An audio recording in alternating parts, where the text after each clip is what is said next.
ভাবুন তো, আপনার জাতীয় পরিচয়পত্রের তথ্য, আপনার ফোন নম্বর, এমনকি আপনি কার সঙ্গে কথা বলেন সেই কল রেকর্ড পর্যন্ত যদি অন্য কারো হাতে চলে যায়, তাহলে শুনতে হয়তো সিনেমার গল্প মনে হচ্ছে, কিন্তু সম্প্রতি বাংলাদেশে ঠিক এমনই এক অভিযোগে গ্রেফতার করা হয়েছে 22 বছর বয়সী এক তরুণ অ্যাপ ডেভেলপারকে। অভিযোগ হলো, সে একটি অ্যাপের মাধ্যমে এনআইডি তথ্য, কল ডিটেলস, ব্যাংকিং তথ্য সহ সংবেদনশীল ডেটা বিক্রি করত। কিন্তু এই খবরের সবচেয়ে ভয়ঙ্কর অংশটা অন্য জায়গায়। একজন বিশ্ববিদ্যালয় পড়ুয়া ছাত্র এত সংবেদনশীল তথ্যের অ্যাক্সেস পেল কিভাবে? সময় টিভির একটি প্রতিবেদন অনুযায়ী গ্রেফতার হওয়া তরুণের নাম আরমান হোসেন। বয়স মাত্র 22 বছর। একটি বেসরকারি বিশ্ববিদ্যালয়ের সিএসসি বিভাগের ছাত্র সে। সিআইডি বলছে, আরমান সব এখানে নামের একটি অ্যাপ এবং ওয়েবসাইট তৈরি করেছিল।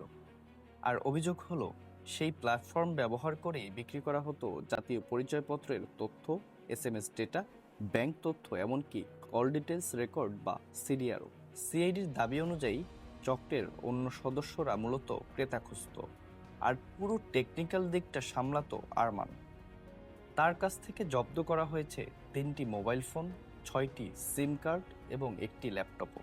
প্রাথমিক জিজ্ঞাসাবাদে আরমান জানিয়েছে, একটি নির্দিষ্ট গোষ্ঠীর মাধ্যমে হোয়াটসঅ্যাপে এসব তথ্য সংগ্রহ করত। এখন প্রশ্ন হলো, একজন অ্যাপ ডেভেলপার অ্যাপ বানাতে পারে, ওয়েবসাইটও বানাতে পারে, কিন্তু জাতীয় পর্যায়ের সংবেদনশীল তথ্য, সেগুলোর অ্যাক্সেস কোত্থেকে এলো? কারণ এই ধরনের তথ্য সাধারণত হাইলি রেস্ট্রিক্টেড হওয়ার কথা, সব মানুষের অ্যাক্সেস থাকার কথা নয়। তাহলে কি কোথাও বড় ধরনের সিকিউরিটি লিক আছে, নাকি ভেতর থেকেই তথ্য বাহিরে যাচ্ছে? আর এখানেই এই ঘটনাটা শুধু একটি সাইবার ক্রাইম থাকে না, একটি রাষ্ট্রীয় ডেটা সিকিউরিটি নিয়েও বড় প্রশ্ন তৈরি করে।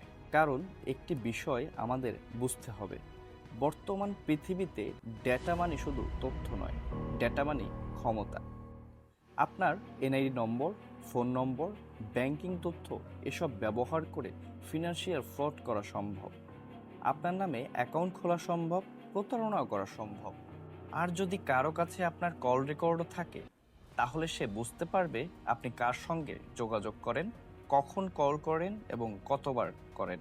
মানে একজন মানুষের পুরো ডিজিটাল প্রোফাইল তৈরি করা সম্ভব। সবচেয়ে উদ্বেগের বিষয় হলো, বাংলাদেশে এর আগেও বিভিন্ন সময়ে নাগরিকদের তথ্য ফাঁসের অভিযোগ উঠেছে। কখনো এনআইডি তথ্য, কখনো স্বাস্থ্য তথ্য, আবার কখনো মোবাইল নম্বরের ডেটাবেস। কিন্তু প্রায় প্রতিবারই আলোচনা কয়েকদিন পর থেমে গেছে, তারপর আবার নতুন কোনো লিক সামনে আসছে। আর এই কারণেই এখন প্রশ্ন উঠছে, আমাদের তথ্য কি সত্যি নিরাপদ, নাকি আমরা আগেই একটি অদৃশ্য ডেটা মার্কেটের অংশ হয়ে গেছি? এই ঘটনার তদন্ত চলছে।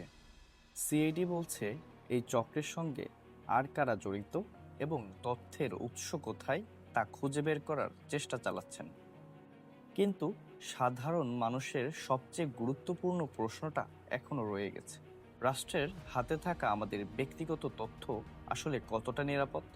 কারণ একবার কোনো তথ্য ইন্টারনেটে ছড়িয়ে পড়লে সেটাকে পুরোপুরি ফিরিয়ে আনা অসম্ভব। আর ভবিষ্যৎ পৃথিবীতে সবচেয়ে মূল্যবান সম্পদ হয়তো টাকা নয়, বরং মানুষের তথ্য।